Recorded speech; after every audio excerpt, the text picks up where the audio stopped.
Hello students, today we are here with our third lecture of immunity and blood group. पिछले lecture में हमने antigen के बारे में डिस्कस किया था.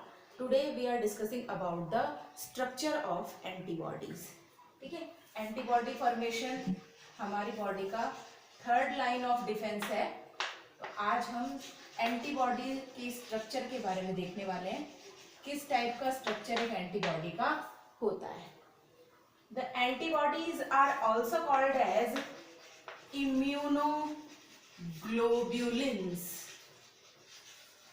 ठीक है, एंटीबॉडीज को हम इम्यूनोग्लोबुलिन्स के नाम से भी जानते हैं. शॉर्टली हम इन्हें IG से डिनोट करते हैं. These immunoglobulins are the proteinaceous substances.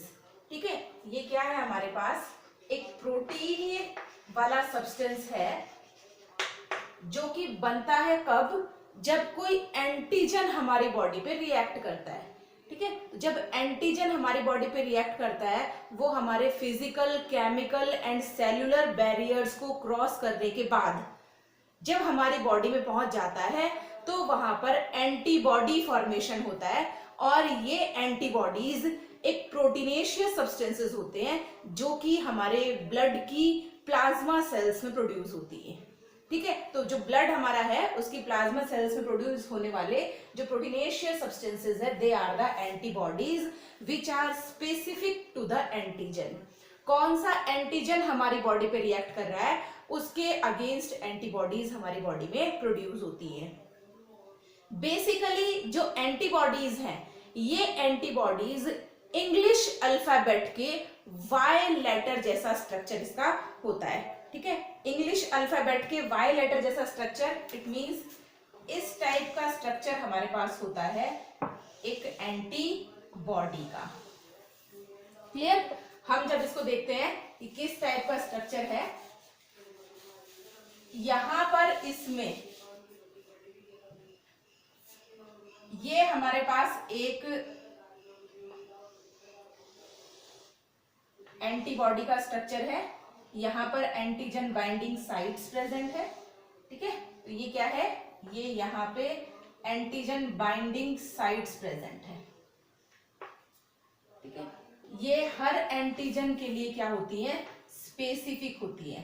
तो ये एंटीजन बाइंडिंग साइट्स है और ये हमारे पास एक एंटीबॉडी का स्ट्रक्चर है. एक एंटीबॉडी में बेसिकली 4 पॉलीपेप्टाइड चेन्स होती है ना. As we know that it is a proteinaceous substance और प्रोटीन्स जो होते हैं they are called as polypeptide chains, जो अमीनो एसिड से मिलकर बने हुए होते हैं. ठीक है, तो यहां पर 4 पॉलीपेप्टाइड चेन्स होती हैं. 2 चेन्स आर दीज और 2 चेन्स जो होती है वो होती है यहां पर, जो बड़ी चेन है वो हैवी होती है और जो ये छोटी वाली चेन्स हैं ये होती हैं लाइट. क्लियर? 4 चेन्स दिख रही हैं आपको. तो 4 chains are there. 2 are heavy and large and 2 chains are light and small. Clear? इस तरह से हमारे पास ये चेन्स प्रेजेंट है. ये चेन्स आपस में डाइसल्फाइड बॉन्ड से जुड़ी हुई हैं. ठीक है, यहां पर कौन सा बॉन्ड प्रेजेंट है, डाइसल्फाइड बॉन्ड प्रेजेंट है. यहां पर इनके बीच में भी डाइसल्फाइड बॉन्ड प्रेजेंट है. तो यहां पे डाइसल्फाइड बॉन्ड से ये जुड़ी हुई है. This region is called as hinge region. ठीक है, इसे हम कहते हैं हिंज. ठीक है, यहां से ये 2 हिस्सों में ना, 2 यहां पर डाइमर्स, ठीक है, 2 आइडेंटिकल स्ट्रक्चर यहां पर दिख रहे हैं आपको. एक हैवी चेन, ठीक है, एक हैवी चेन है और एक लाइट चेन मिलकर एक HL डाइमर का फॉर्मेशन कर रही है. ठीक है, तो एक डाइमर हमारे पास ये बन रहा है और दूसरा डाइमर हमारे पास ये बन रहा है. दोनों आपस में डाइसल्फाइड बॉन्ड से जुड़े हुए हैं ना. ये इस तरीके से हैं, इस तरह से. यहाँ पे हिंज का मतलब क्या होता है, जैसे आप देखते हो दरवाजे जो हमारे होते हैं, ये दरवाजे एक ही डायरेक्शन में खुलते हैं क्योंकि वहां पर कॉर्नर पे जो उसमें जॉइंट लगा हुआ है दैट इज द हिंजेस. ठीक है, इस हिंज की वजह से ये एक ही डायरेक्शन में खुलने वाले होते हैं। तो एग्जैक्टली यहाँ पर भी जो हिंज प्रेजेंट है इसकी वजह से ये क्या होते हैं, एक ही डायरेक्शन में खुलते हैं। ठीक है, तो आपको ये समझ में आया कि 4 पॉलीपेप्टाइड चेन्स है यहाँ पर। जो हैवी चेन है, this heavy chain is made up of about 450 amino acids and the light chain is made up about 250 amino acids। ठीक है, ये चीज आपको समझ में आई। हैवी चेन में कितने अमीनो एसिड्स हैं, 440 अमीनो एसिड्स की बनी हुई एक पॉलीपेप्टाइड चेन है, और यहाँ पर लाइट चेन जो है वो 220 अमीनो एसिड्स की बनी हुई एक पॉलीपेप्टाइड चेन है। ये जो रीजन्स आपको दिख रहे हैं, these are the specific sites where the antigen gets binded. ठीक है, एंटीबॉडी का वो स्पेसिफिक साइट जहां पे एंटीजन आकर बाइंड होता है, that is called as paratope. हमने एंटीजन में देखा था, एंटीजन का वो स्पेसिफिक हिस्सा जो एंटीबॉडी से जाकर बाइंड होता है, दैट इज कॉल्ड एज इपीटोप, और जो एंटीबॉडी का हिस्सा एंटीजन से बाइंड होता है, that part is called as paratope. ठीक है, this antibody has 2 regions.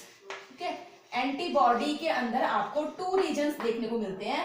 One is variable region and the second one is constant region. ठीक है, यहां पर ये जो रीजन है हमारे पास ऊपर वाला, इट इज वेरिएबल रीजन ना, जहां पे एंटीजन बाइंडिंग साइट्स प्रेजेंट है, ये रीजन है हमारे पास वेरिएबल, और जो नीचे वाला ये रीजन है इट इज कांस्टेंट। ठीक है, नीचे वाला रीजन क्या होता है, कांस्टेंट रीजन होता है। वेरिएबल रीजन हमेशा उस साइड होता है जहां पर अमीनो एसिड का अमीनो ग्रुप प्रेजेंट है। ठीक है, तो यहाँ पे अमीनो ग्रुप है और यहाँ पे कार्बोक्सिलिक एसिड ग्रुप है, क्योंकि आपको पता है अमीनो एसिड में अमीनो ग्रुप भी प्रेजेंट है और कार्बोक्सिलिक एसिड ग्रुप भी प्रेजेंट है। तो जिधर अमीनो ग्रुप लगा हुआ है, that side is variable region and it is shortly written as FAB। ठीक है, शॉर्टली हम इस वेरिएबल रीजन को लिखते हैं FAB, और जो कांस्टेंट रीजन है it is written as FC। It is towards the carboxylic acid side. Clear है, समझ में आया आपको बहुत अच्छे से एंटीबॉडी का स्ट्रक्चर, क्योंकि एंटीबॉडीज जो हैं वो एंटीजन्स के अगेंस्ट हमारी बॉडी में प्रोड्यूस होती है। तो जैसा एंटीजन होगा उसके अगेंस्ट एंटीबॉडी हमारी बॉडी में प्रोड्यूस होगी। ठीक है, हर एंटीजन के लिए स्पेसिफिक टाइप ऑफ एंटीबॉडीज हमारी बॉडी में प्रोड्यूस होते हैं। कुछ एंटीबॉडीज ऐसी होती है जो हमारी बॉडी में बर्थ के टाइम से प्रेजेंट होती है। ठीक है, तो वो हम टाइप्स ऑफ एंटीबॉडीज में पढ़ेंगे कि कौन सी antibody, different type of antibodies are there, कौन सी एंटीबॉडीज ऐसी हैं जो बर्थ टाइम से हमारे पास प्रेजेंट है, और कौन सी एंटीबॉडीज ऐसी हैं जो हमारी बॉडी में एंटीजन्स के रिएक्शन के बाद प्रोड्यूस होती है। ठीक है, तो एंटीजन क्या है आपको समझ में आया। एंटीबॉडी का स्ट्रक्चर फिर से आप एक बार रिकॉल करेंगे। Antibodies are also called as immunoglobulins and these are the proteinaceous substances ना। समटाइम्स जो हैवी चेन्स है उनके साथ कार्बोहाइड्रेट्स के मॉलिक्यूल्स भी जुड़े हुए हो सकते हैं। क्लियर, यहाँ पर ये एंटीबॉडीज एंटीजन्स के अगेंस्ट प्रोड्यूस होती हैं। हमारी प्लाज्मा सेल्स इनको प्रोड्यूस करती हैं, जो ब्लड की प्लाज्मा सेल्स है, या हमारी बॉडी के जो और दूसरे फ्लूइड्स है, जैसे लिम्फ में भी प्लाज्मा सेल्स प्रेजेंट होती है, तो जो प्लाज्मा सेल्स हैं वो इनको प्रोड्यूस करती हैं। 4 पॉलीपेप्टाइड चेन्स यहाँ पर होती है। 2 chains are heavy and large, 2 chains are light and small. ठीक है, दो होमोजीनियस स्ट्रक्चर आपको यहाँ पे देखने को मिल रहा है। One heavy and light chain forms 1 HL dimer, और यहाँ पर दूसरा एक और HL dimer, HL for heavy and large. ठीक है, तो 2 HL डाइमर हमें यहाँ पे देखने को मिलते हैं। Both the chains are held together with the help of disulphide bonds. ठीक है, यहां पर दोनों चेन्स पे आपको एंटीजन बाइंडिंग साइट्स नजर आ रही हैं।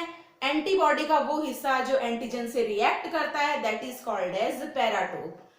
टू रीजन्स यहाँ पे प्रेजेंट है एंटीबॉडी में, that is variable region. Variable means changeable, जो अकॉर्डिंग टू एंटीजन चेंज हो जाता है, किस टाइप का एंटीजन रिएक्ट कर रहा है उसके अकॉर्डिंग वो चेंज हो जाता है। और जो कांस्टेंट रीजन है वो हमेशा कांस्टेंट रहता है। वेरिएबल रीजन हमेशा अमीनो एसिड ग्रुप की, जो अमीनो एसिड का जो एमिनो ग्रुप है उस ग्रुप की साइड प्रेजेंट होता है, और जो कांस्टेंट रीजन है वो हमेशा कार्बोक्सिलिक एसिड ग्रुप की साइड प्रेजेंट होता है।